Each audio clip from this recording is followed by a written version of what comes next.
قُلْنَا اهْبِطُوا مِنْهَا جَمِيعًا فَإِمَّا يَأْتِيَنَّكُم مِّنِّي هُدًى فَمَن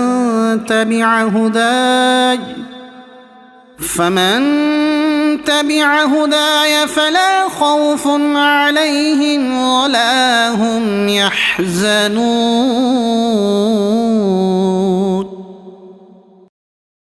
وَالَّذِينَ كَفَرُوا وَكَذَّبُوا بِآيَاتِنَا أُولَئِكَ أَصْحَابُ النَّارِ هُمْ فِيهَا خَالِدُونَ। हमने फरमाया तुम सब जन्नत से उतर जाओ, फिर अगर तुम्हारे पास मेरी तरफ से कोई हिदायत आए तो जो मेरी हिदायत की पैरवी करेंगे उन्हें न कोई खौफ होगा और न वो गमगीन होंगे।